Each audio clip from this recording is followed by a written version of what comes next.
King Charles III and his wife, Queen Camilla, have been crowned at Westminster Abbey in London.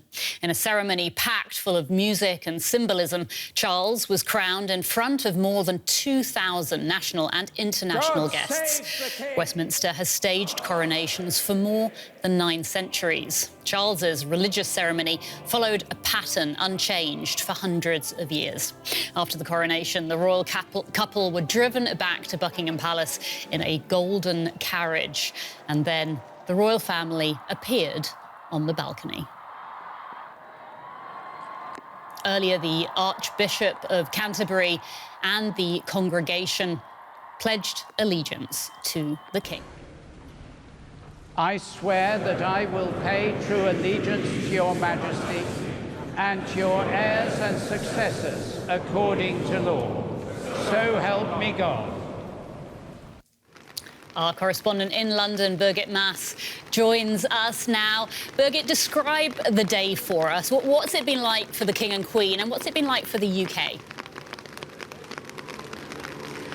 I think it must have been quite a tense day for King Charles. You could see on his face that he was very, very concentrated, very focused. And from all we know, he's been very deeply involved in planning the ceremony for a long time. So really the most important day of his life. And the crown is heavy, 2 kilos apparently. And I think it weighs in a way also quite heavily on the king. You could see that he feels that there is a lot of expectation on him now, and he's really has to step up and fill the big boots that his late mother left for him. But when he disappeared from the balcony after the crowds were cheering the royal family on, I think I saw a smile on his face. So I think he would have thought that the day went well without glitches. So much ceremony. A lot of British people really like this. They like the tradition, then harking back to a glorious past of Britain. So I think they will have thought that it went really well, actually, despite the weather.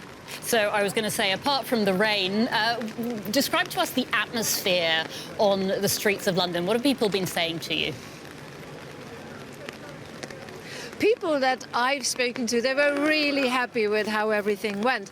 They were saying that this brings light into their day.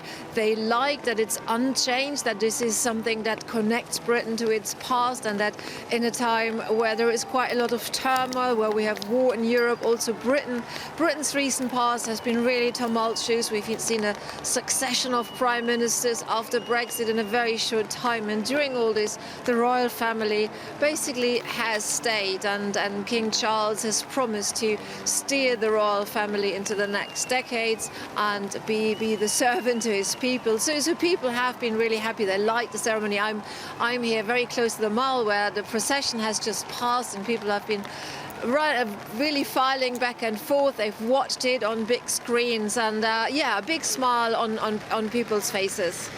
We do know, that, of course, that not everyone is a fan of the royal family, and we're hearing that London's Metropolitan Police have arrested a number of people who've been protesting against the monarchy as King Charles was crowned. The British anti-monarchy group Republic has confirmed that several of its members were arrested. Apparently, protesters were holding placards and chanting slogans demanding an end to the monarchy. Now, although the majority of Britons are in favour of the monarchy, polls suggest waning support among young Britons.